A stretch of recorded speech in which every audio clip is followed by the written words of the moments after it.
I'd been doing night shift at Mammoth Cave for 3 years, and the routine still felt the same. Check the gates, drive the service roads, listen to the weather radio crackle through storm warnings that usually didn't amount to much. Stay awake enough to answer if someone called about a lost hiker or a camper who decided park closing times were suggestions. It paid steady. That was the main thing. I had about $4,000 on a credit card from when my transmission went out last winter, and the monthly payments weren't going to shrink themselves. So I took the shifts Emma offered and didn't complain about the hours. Tonight was cold but clear. I'd already done the loop past the main entrance and the campground access roads. Everything locked down right. No cars where they shouldn't be. The radio had been quiet for the last hour, except for some chatter between county dispatch and a deputy handling a fender bender out on the highway. I was parked near the service lot behind the lodge, going through my checklist on the clipboard, when my radio buzzed. "Graham, you copy?" "Emma." I picked up the handset. "Copy.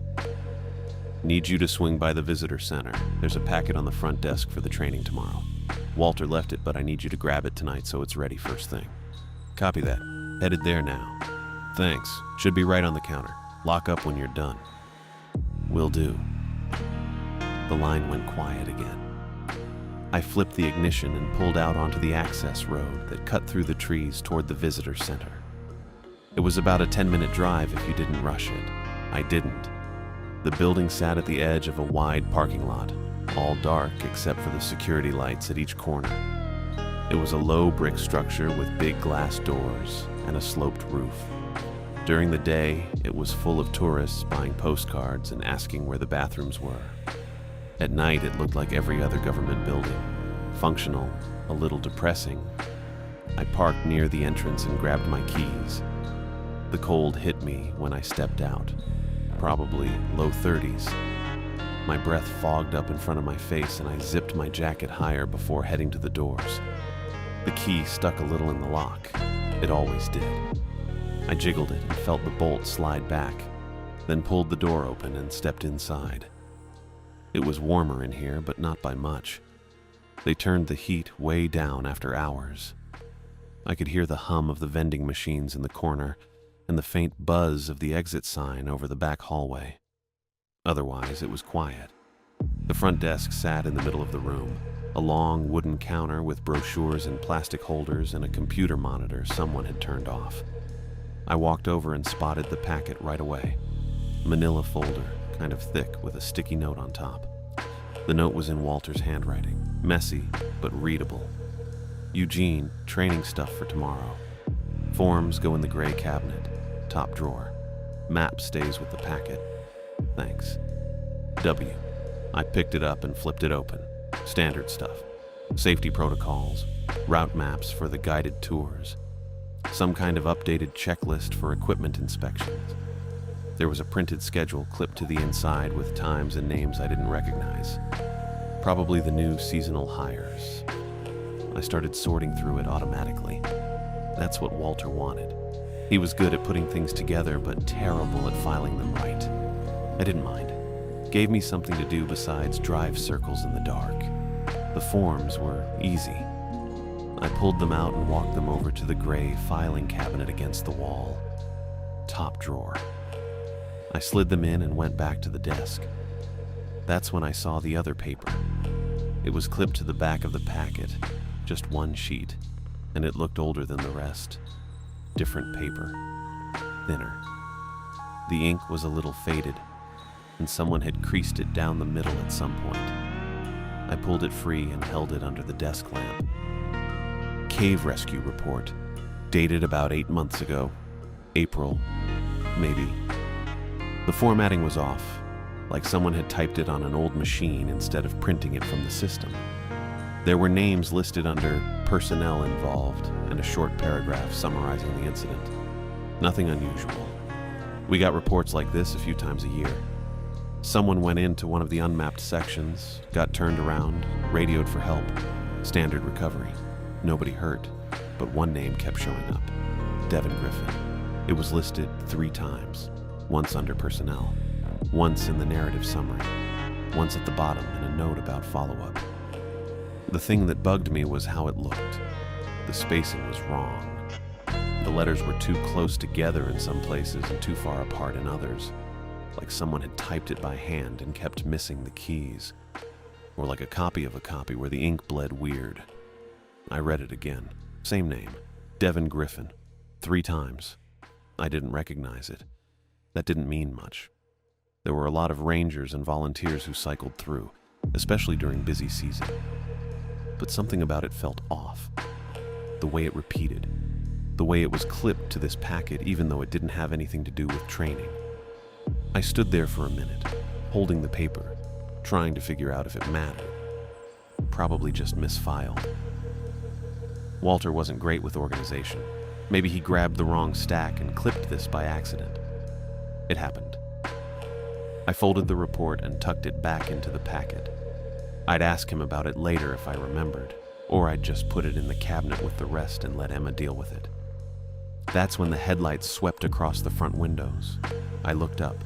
A car was pulling into the parking lot, moving slow, its high beams cutting through the dark. It rolled past the entrance and kept going toward the far end of the lot, then stopped.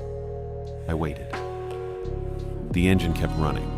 The headlights stayed on. It was probably nothing. Someone turning around, or a camper who got lost looking for the campground and pulled in to check their phone. Still, it was late, and the visitor center was closed. I set the packet down and walked over to the filing cabinet. I put the forms in the top drawer and closed it, then went back for the packet. I checked the sticky note one more time. Map stays with the packet. Right. I folded the whole thing under my arm and headed for the door. The car was still there when I stepped outside. I locked the door behind me and tested the handle twice. Solid. The headlights were pointed away from me now, toward the trees at the edge of the lot. I couldn't see the make or model from here, just the shape. Sedan, maybe. Dark color. I walked back to my truck and got in. I set the packet on the passenger seat and started the engine, then pulled out of the spot and rolled toward the exit. The car didn't move. I kept my eyes on it in the rearview mirror as I turned onto the access road. The headlights stayed where they were, shining into the trees. Probably nothing. I turned the radio up a little and drove back toward the service lot, trying to brush it off. Just a car. Just a misfiled report. Just a name that looked weird because Walter couldn't type straight. That was it.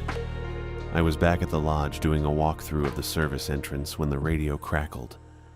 About an hour had passed since I'd left the visitor center. The packet from Walter was still sitting on the passenger seat of my truck in the lot. Mammoth Cave Security, this is Edmonson County Dispatch, over. I unclipped the radio from my belt. The voice was Kinsley O'Neill. I'd worked with her maybe a dozen times over the years. She usually handled the night shift for the county. This is Graham. Go ahead. We've got a situation at Cedar Sink trailhead. Couple drove out there this evening and never came back. Their vehicle's still in the lot. Engine's cold. Doors are closed. No note. Deputy Buck's en route and requesting park assistance. He needs someone with keys and area knowledge. I stopped walking. Cedar Sink was one of the smaller access points, about 15 minutes north of the main complex. The trail looped down through a depression where part of the cave system had collapsed decades ago, maybe centuries. I wasn't great with the geology timeline. It was popular during the day, but officially closed after sunset. No lights, uneven ground, a lot of ways to turn an ankle or worse. Copy that. What's the timeline? Car was called in about 40 minutes ago by a passerby. We don't know when they actually went missing. Could be 2 hours, could be 6. I thought about that. 6 hours in the cold with an injury. The temperature had been dropping all night. Low 30s now, probably high 20s by dawn. I can be there in 20, I said. Appreciate it. Deputy Buck will meet you on site. Dispatch out. I clipped the radio back and headed for my truck. I figured waiting until morning was the smarter move in a lot of scenarios, but not this one. If someone had fallen or gotten turned around in Another 6 hours could turn a sprain into hypothermia, an injury into a fatality. That was the math. I grabbed my flashlight from the cab, checked the battery, then pulled a spare from the equipment locker in the bed. I kept a first aid kit back there too, the big kind with the thermal blankets and the splints. I didn't think I'd need it, but I moved it to the front seat anyway, next to the packet. The drive to Cedar Sink took me back north on the same access road I'd used earlier, then onto a narrower route that cut through denser trees. No streetlights out here, just my headlights and the white lines on the pavement. I passed the turn for the visitor center and kept going. My hands were steady on the wheel, but I could feel the low hum of adrenaline starting to kick in. I'd done searches before, 3 in the last 2 years. One had been a kid who wandered off from a school group and turned up near the amphitheater 20 minutes later. One had been an older man with early dementia who'd walked past the barriers and gotten confused in one of the shallow cave entrances. We'd found him sitting on a rock, calm, asking where the restroom was. The third had been a false alarm. Someone reported seeing a person lying motionless near the trail, but it turned out to be a backpack someone had left behind. I didn't love searches. They had a way of going sideways fast. The road curved, and I saw the sign for Cedar Sink Trailhead up ahead on the right. There was a small gravel lot, maybe space for 10 cars. I could see one vehicle parked near the trailhead sign and another one pulling in behind it with a light bar on the roof. That'd be Deputy Buck. I slowed and turned into the lot. My headlights swept across the parked car. It was a gray Honda Civic, older model, covered in a thin layer of dew. No lights on inside. No movement. I pulled into a spot near the trail entrance and killed the engine. Buck's patrol vehicle stopped next to me, angled so his headlights lit up the Civic and the first 20 feet of the trailhead. I grabbed my flashlight and the first aid kit, then stepped out. The air hit me immediately, colder than it had been at the lodge. I could see my breath. The woods around the lot were thick and dark, just tree trunks disappearing into nothing about 15 feet back. No wind, no sound, except for the ticking of my engine cooling down and the low idle of Buck's patrol car. Buck got out and walked over. I'd worked with him a few times before. He was taller than me by an inch, solid build, close-cropped hair under his department cap. He had a flashlight in one hand and a radio clipped to his chest. "Graham," he said. "Deputy." He nodded toward the Civic. "That's the one." Ran the plates. Registered to Violet Phillips, age 29, Louisville address. Passengers listed as Aiden Phillips, spouse, same address. No priors, no alerts. I looked at the car. The windows were up. Doors closed. It just looked like someone had parked and walked off. Engine's cold.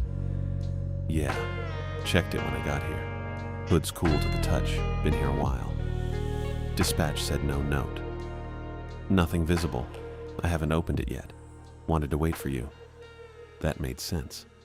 2 people documenting was better than 1 if this turned into something official. Buck stepped toward the Civic and I followed. He swept his flashlight across the front windshield, then the driver's side window. I did the same on the passenger side. The interior looked clean. No trash, no bags in the back seat. I couldn't see much else. "Doesn't look disturbed," Buck said. "No." He walked around to the back of the car, checking the trunk, closed. Then he moved toward the trailhead sign, a wooden board with a map of the loop trail and a list of park rules. He raised his flashlight and called out into the trees. "Violet Phillips, Aiden Phillips, this is the Edmonson County Sheriff's Office. If you can hear me, call out or make noise." His voice carried into the woods and then stopped. No echo, just the flat silence of dense trees soaking up sound. We waited. I counted to 30 in my head. Nothing. Buck tried again, louder this time. "Violet? Aiden? We're here to help. If you're injured and can't move, make any noise you can." Still nothing. He lowered the flashlight and looked at me. "You know this trail?" "Yeah, it's a loop. About 1.5 miles total. drops down into the sink, circles the rim, comes back up. Couple of offshoot paths, but they're marked. It's not technical. How easy is it to get lost? I thought about that. In the daytime, hard. At night with no light, easier. The trail's got some roots, uneven spots. If they went off path, they could have gotten turned around. Or fallen. Yeah. Buck pulled his radio and keyed it. Dispatch, this is Buck. I'm on site at Cedar Sink with park security. No sign of the missing persons yet. We're starting a foot search of the trail. Recommend you start coordinating a search and rescue team in case we need backup. Kinsley's voice came back. Copy that. I'll put in the call. Keep me updated. Will do. Buck out. He clipped the radio back and looked at me. You good to start now, or you want to wait for more people? I glanced at the trailhead. The first section was visible in the glow of his headlights. Just a dirt path cutting between two rows of trees. Past that, it disappeared into the dark. Now's fine, I said. If they're hurt, sooner's better. Agreed. I walked back to my truck and grabbed the second flashlight, then locked the doors. Buck was already moving toward the Civic again. Let me check the interior first, he said. See if there's anything that tells us what they were thinking. I nodded and followed him. He tried the driver's side door. Unlocked. It opened with a soft click and the dome light came on.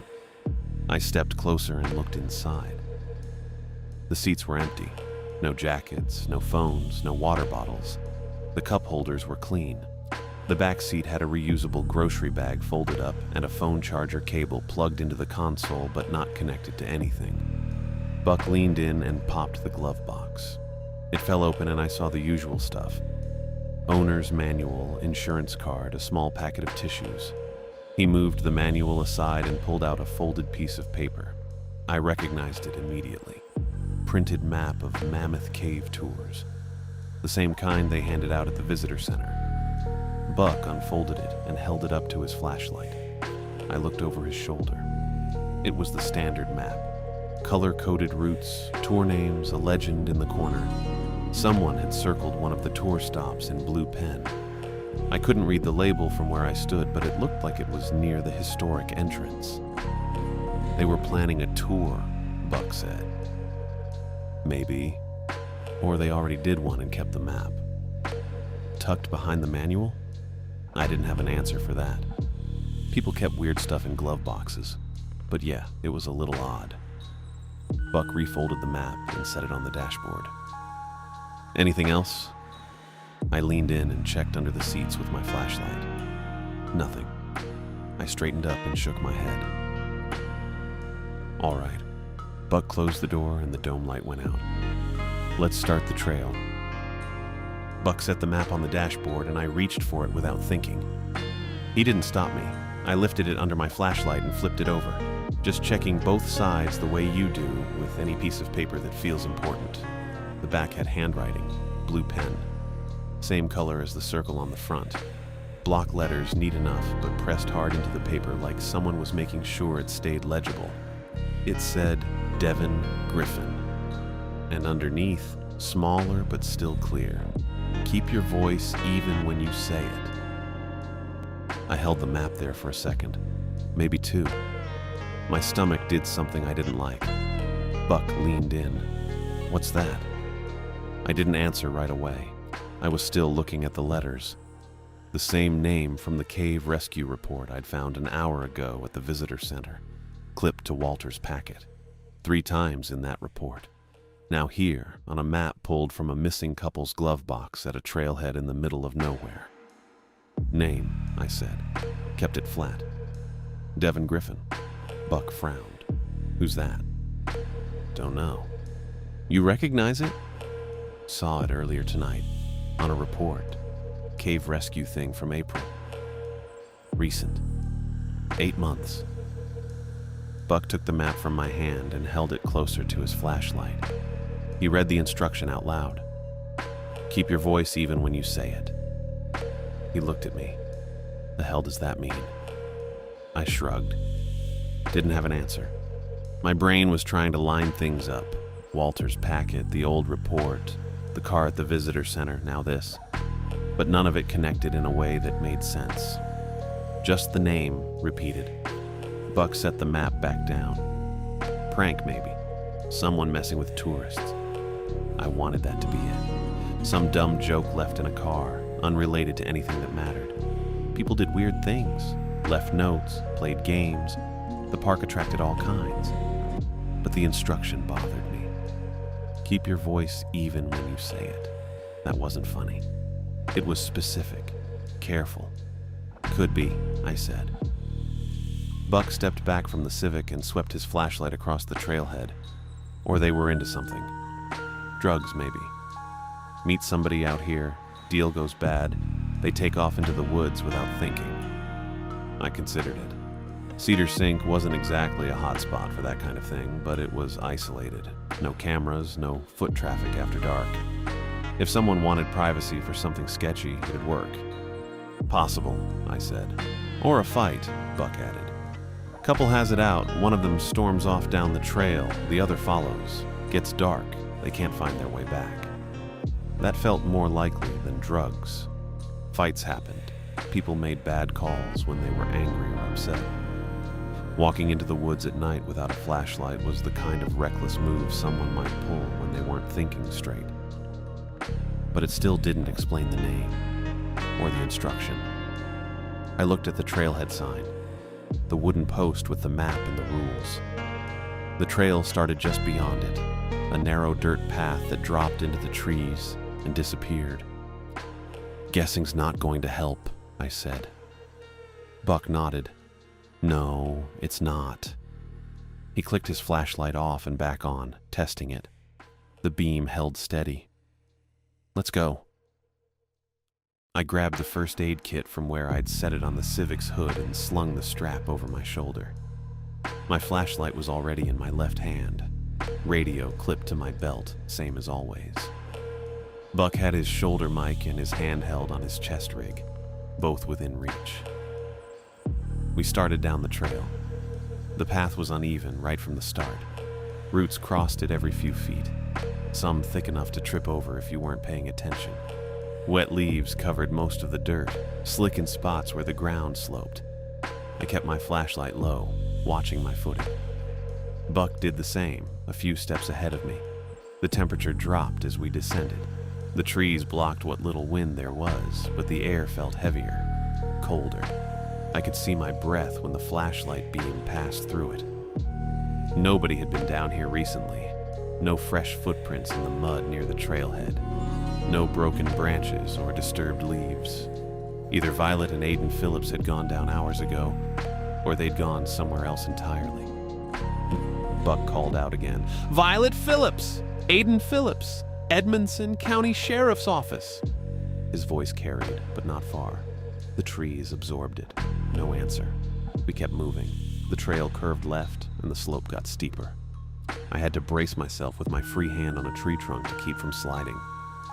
Buck's boots scraped on gravel ahead of me. My radio hissed. Just once. A short burst of static, loud enough that I stopped walking. Then nothing. I unclipped it and brought it up. Pressed the button.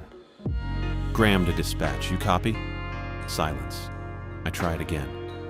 Dispatch, this is Graham. Radio check. Still nothing. Not even static this time. Just dead air, like the channel had been muted. Buck looked back. Yours out? Yeah. He reached for his shoulder mic and pressed the button. Buck to dispatch. Respond. Nothing. He tried his handheld next, pulling it from his chest rig and keying it twice. Same result. No static. No tone. Just silence. I pulled the spare handheld from my belt. I always carried two. Standard practice when you work nights in a place this size. I turned it on and waited for it to find a channel. It didn't. Instead, it gave a steady tone. High-pitched, constant, like a test signal that wouldn't stop. I cycled through the channels manually. Same tone on everyone. Buck stared at his own radio, then at mine. The hell? I didn't answer. I turned the spare off and clipped it back to my belt. My main radio was still silent. I tried it one more time just to be sure. Nothing. Buck's jaw tightened. Both units, same time. Yeah, that doesn't happen. No, it doesn't. He looked back up the trail toward the parking lot, then down toward the sink. I could see him weighing it. Go back, report the comms failure, wait for backup, or keep going. I made the call for him. We keep moving. Buck turned. Without radios? Yeah. That's not protocol. I know. He didn't argue, but he didn't look happy either. I wasn't happy about it myself. Radios were the one thing you didn't go without.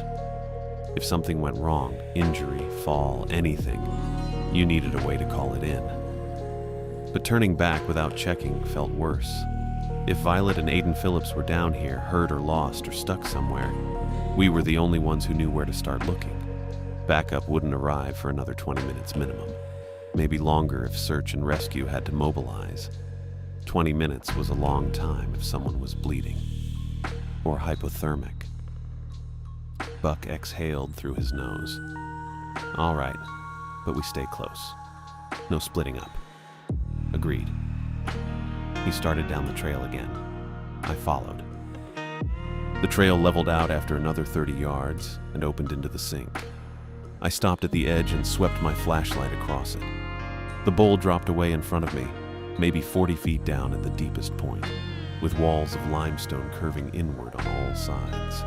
Trees grew at odd angles from the slopes, their roots exposed where the rock had eroded beneath them. The bottom was scattered with deadfall and smaller saplings that hadn't made it past a season or two. Moss covered most of the north-facing stone.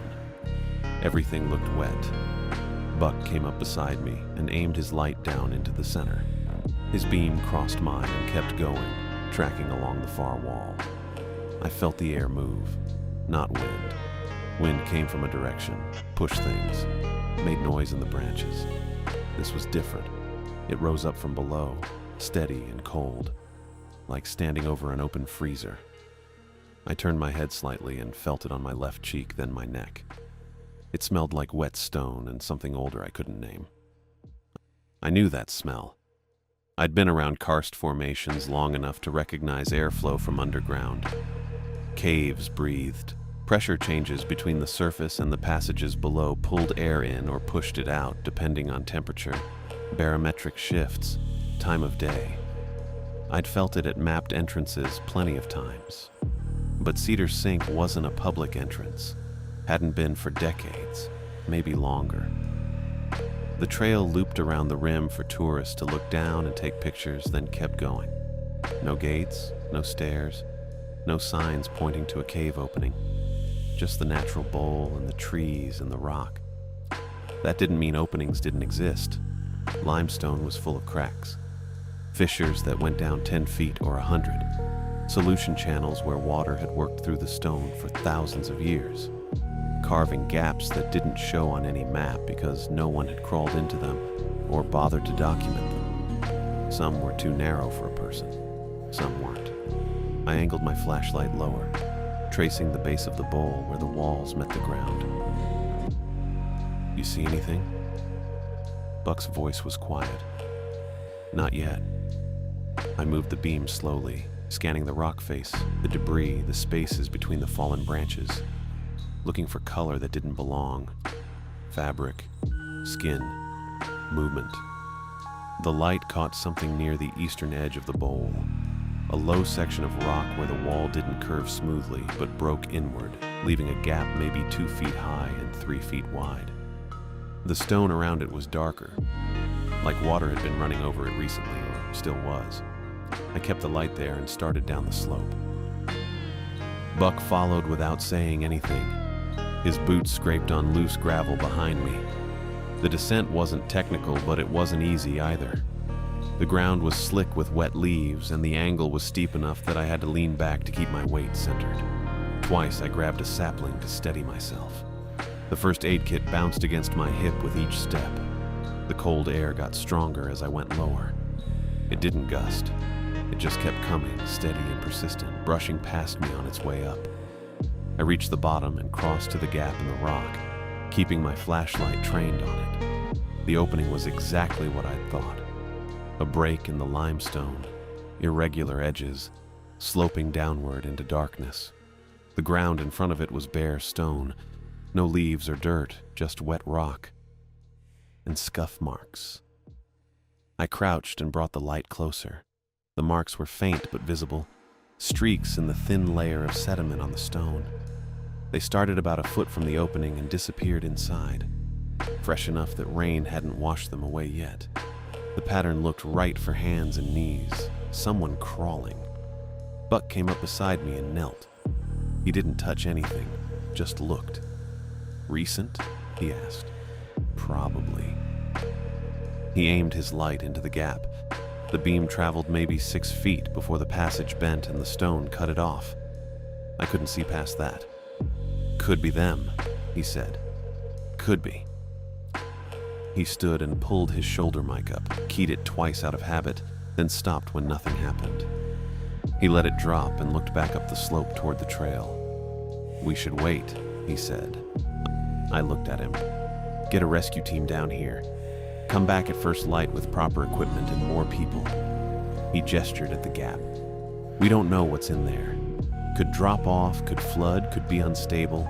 We go in blind and get stuck. Now we've got 4 missing instead of 2. I nodded. Yeah, he was right. It was the smart call. Protocol existed for a reason, and we'd already broken it by continuing without radios.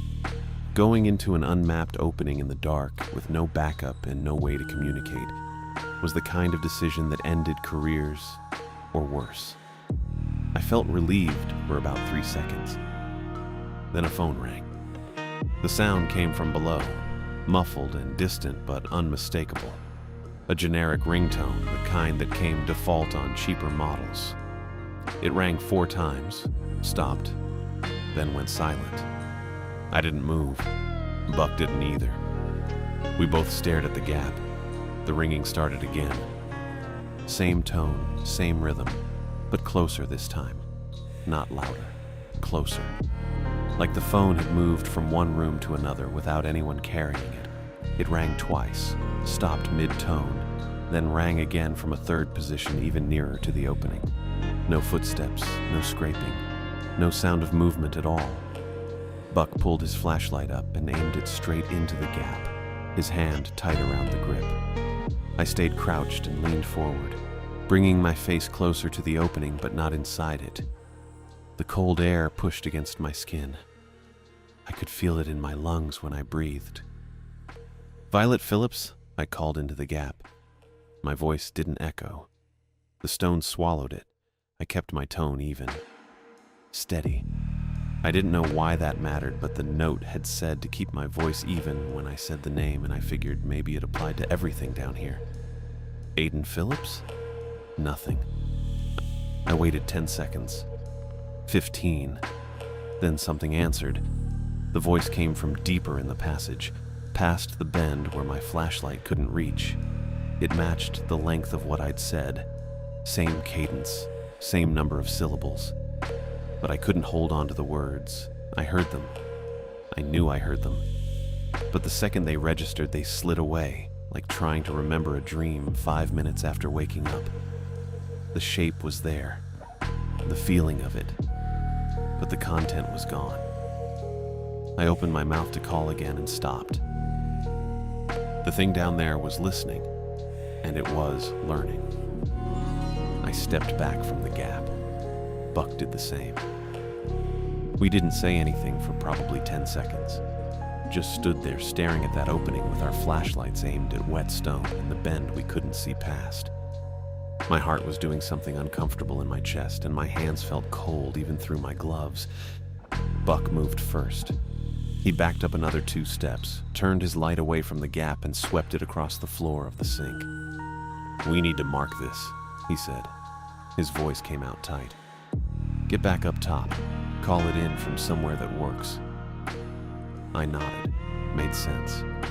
We couldn't do anything down here without backup and working radios and someone who knew what they were walking into.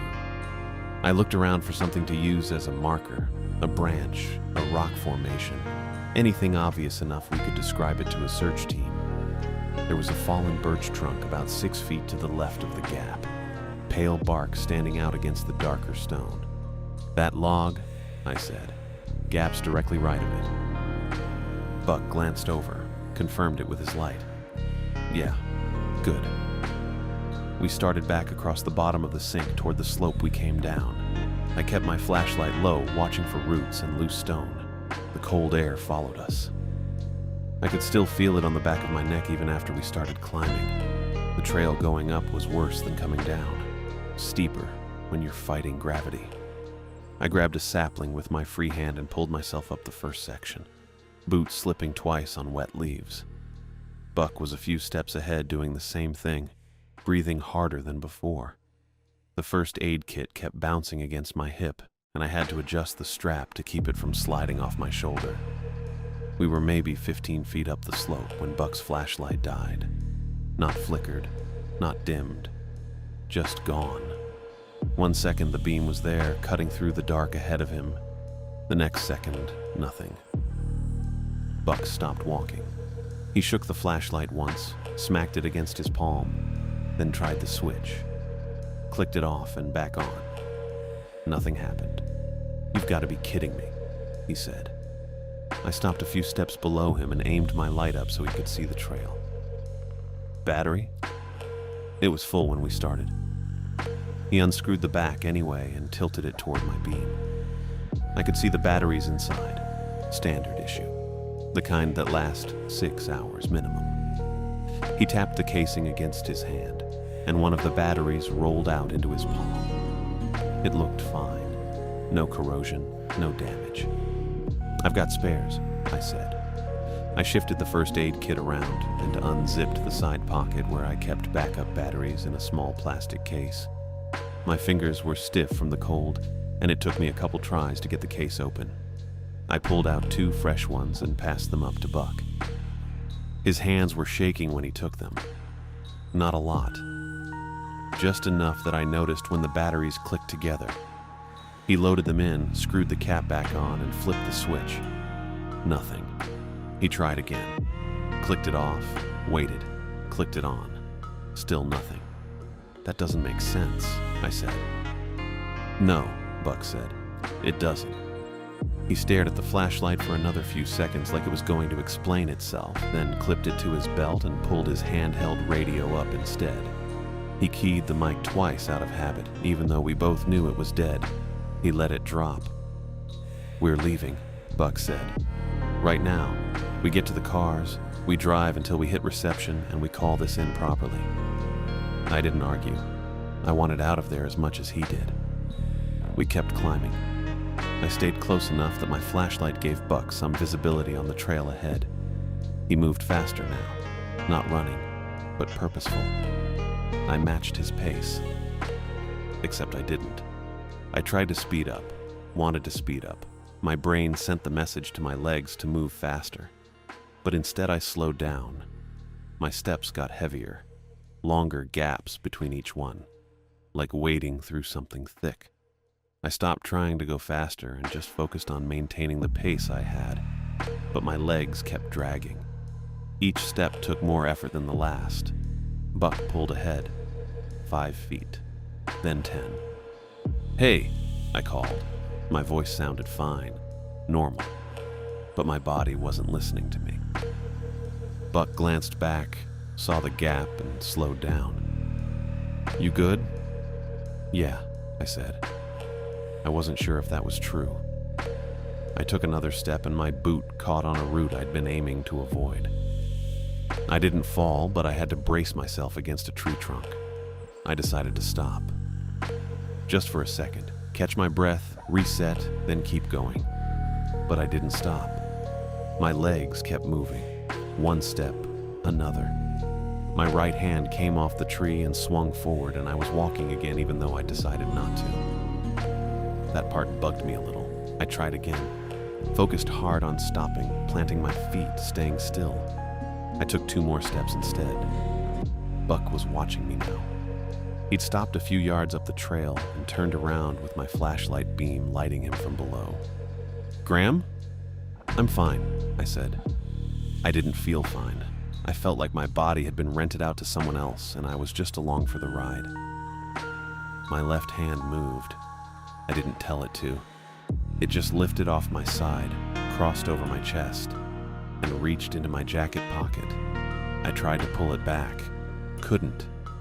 My fingers closed around something inside the pocket, paper, folded, and gripped it tight. The tour map.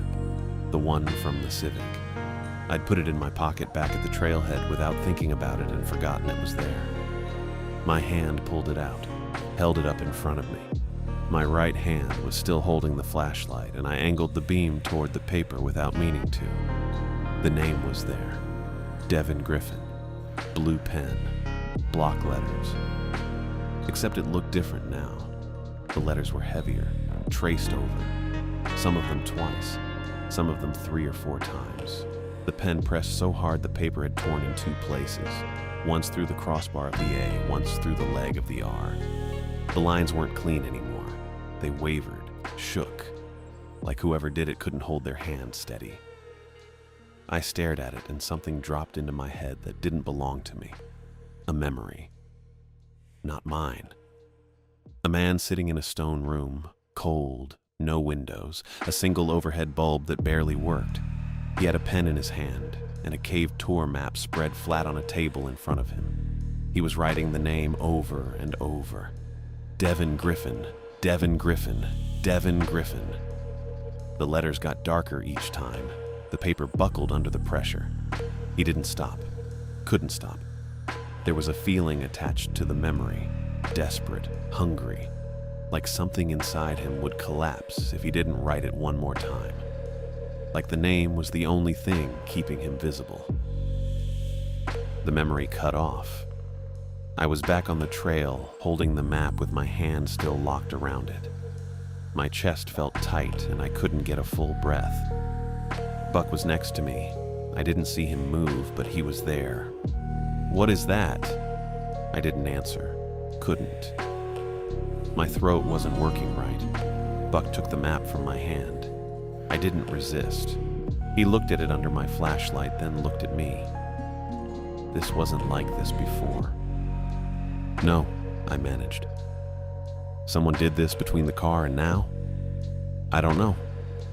That was true. I didn't know. But I had a guess and I didn't want to say it out loud. Buck folded the map and shoved it into his jacket.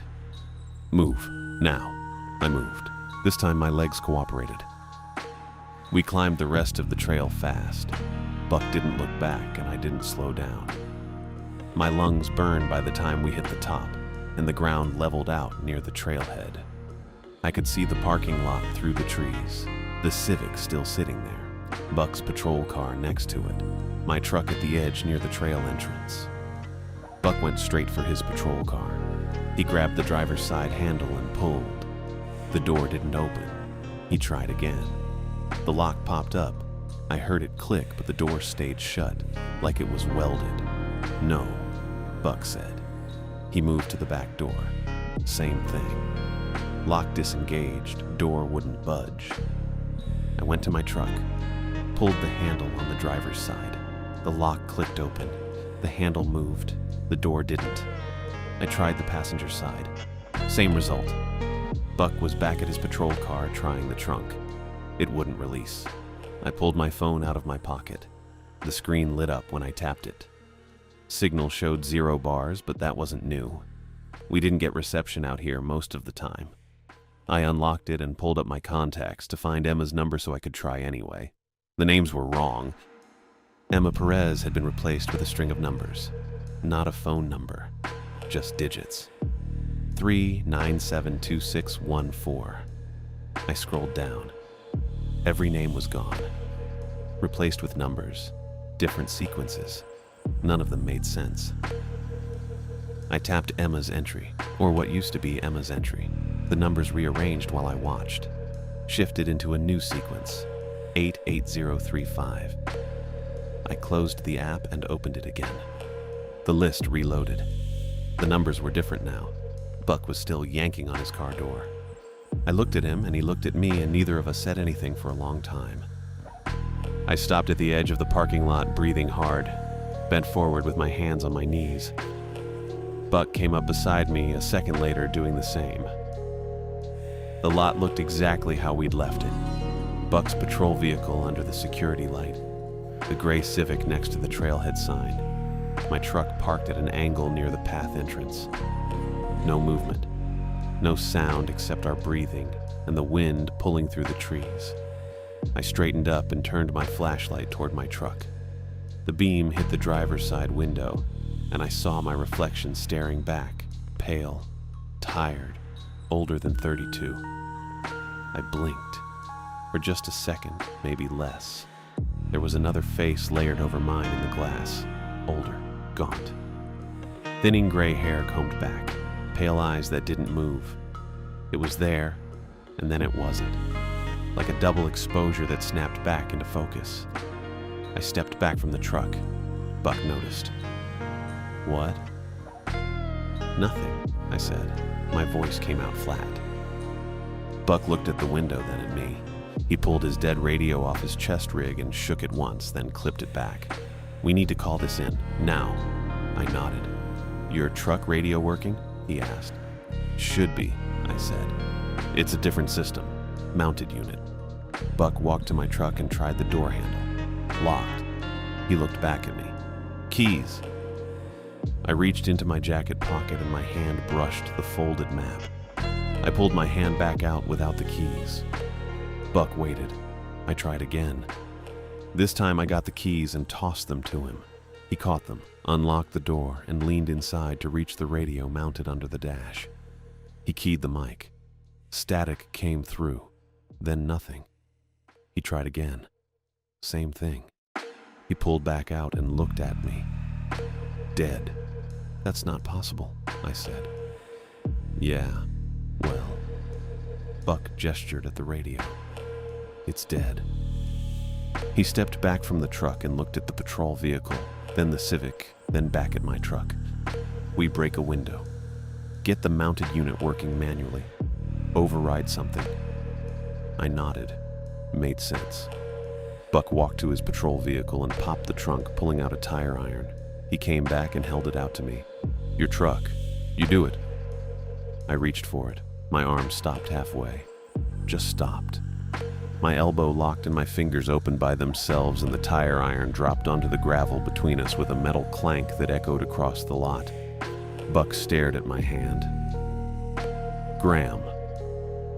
I tried to bend down and pick it up. My knees didn't move.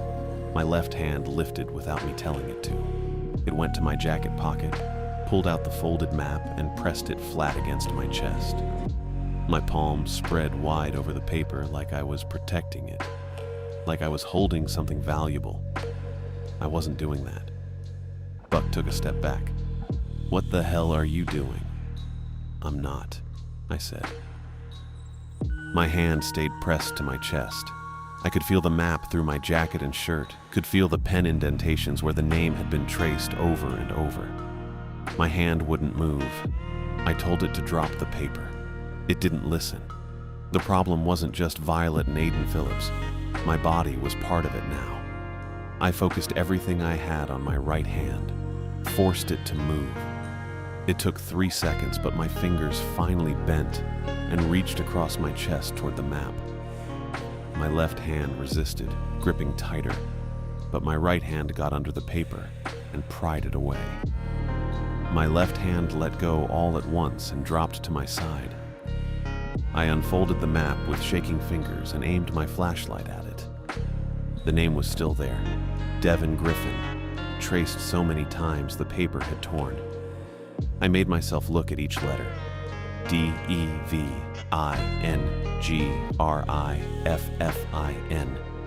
I went through it twice, slow, like I was reading it to someone who couldn't see. The pressure in my chest started to ease. My left hand twitched, but stayed down. I looked back at the truck window. My reflection stared back. Just me this time. The older face was gone. I had maybe a minute before it came back. I shoved the map into my pocket and bent down fast, grabbing the tire iron off the gravel. My hands cooperated. I turned to my truck and wedged the flat end of Buck's dead flashlight into the seam where the door met the frame. right above the lock. I leaned my weight into it. The metal bent slightly but didn't give. "Graham, what are you—" "Help me," I said. Buck grabbed the flashlight and pulled while I pushed the door. Something cracked. The seal popped and the door shifted half an inch outward. I yanked the glove box release and it fell open. Registration, insurance card, a tire pressure gauge, and under those, a stack of tour brochures I'd picked up last month to hand out if anyone stopped me on the access road asking for directions. I pulled the brochures out. 6 of them. Glossy paper with photos of the cave entrance and a list of tour times. Buck looked at me like I'd lost it. "What are you doing?" "Making smoke," I said. I walked to the back of my truck and crouched next to the rear tire. Buck followed. I stacked the brochures under the tire where the rubber met gravel, then looked up at Buck. "You have a lighter?" He stared. "You're going to burn those?" "Yeah." "Why?" "We need smoke," I said. "Something visible in case someone's looking." That wasn't the real reason, but I couldn't explain the real reason because I didn't fully understand it myself. I just knew we needed something sharp and wrong, something that would push back against whatever was sitting in the woods watching us. Buck pulled a cheap plastic lighter from his jacket pocket and handed it down. His hand was steadier than mine. I flicked it twice before it caught. The flame was small and orange. I held it to the edge of the bottom brochure and the glossy paper resisted for a second, then curled and blackened. The flame spread slowly, releasing thick gray smoke that smelled like burning plastic and chemicals. I shoved the lighter back at Buck and stood up fast, stepping away from the tire. The smoke rose in a column, then bent sideways as wind caught it. But it didn't blow away. It hung low and thick, drifting toward the trailhead. The air pushed back. I felt it, the same cold airflow from the sink, steady and wrong, moving up the trail and into the parking lot like something exhaling. The smoke hit the airflow and twisted, spreading wider, filling the space between my truck and the Civic. Something moved at the edge of the lot. No footsteps, no sound, just movement in the dark past the security lights. I turned my flashlight toward it, but the smoke was too thick now. The beam diffused into a gray haze that showed nothing. Buck pulled his sidearm. Didn't point it, just held it low and ready. The smoke thinned for a second. Through the gap, I saw 2 figures standing next to the trailhead signboard, a woman and a man. The woman had long, dark blonde hair and a fleece jacket. The man wore a windbreaker. Their faces were blank, flat, no expression. Their eyes caught my flashlight beam and reflected it back like an animal's. Violet Phillips, Aiden Phillips, standing exactly where they shouldn't be. I blinked. The lot snapped back. Empty. Just the sign, the Civic. The smoke still rising from under my tire. Buck saw it too. His gun came up halfway, then lowered. "We're leaving, now." My truck door was still wedged open. I grabbed the handle and pulled hard. The frame groaned and the door swung wide, the interior light flickering on. I threw myself into the driver's seat and Buck ran around to the passenger side, yanking that door open and climbing in. He slammed it shut and locked it. I shoved the key into the ignition and turned it. The engine started immediately. The headlights flicked on. The beams cut through the smoke and lit up the empty lot. Normal. Trees at the edges. Gravel under the tires. No figures. No movement. I threw the truck into reverse and backed up fast, gravel spraying. I spun the wheel and shifted into drive, heading for the access road.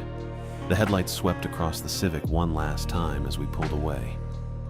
It was still parked there. Doors closed, empty. I drove. Buck didn't say anything for the first 2 minutes. Neither did I. I kept my eyes on the road and my hands on the wheel. My left hand was stiff. The fingers didn't want to bend all the way. I loosened my grip and flexed them twice, but the stiffness stayed. The headlights started working better about a mile down the access road. The beams strengthened and the trees looked normal again, Just trees, no shapes between them, no airflow pushing back. Buck tried his handheld radio. Still dead. He tried his shoulder mic. Same thing. 3 miles later, we hit a ridge with higher elevation and Buck's shoulder unit crackled to life mid-static. He keyed it fast.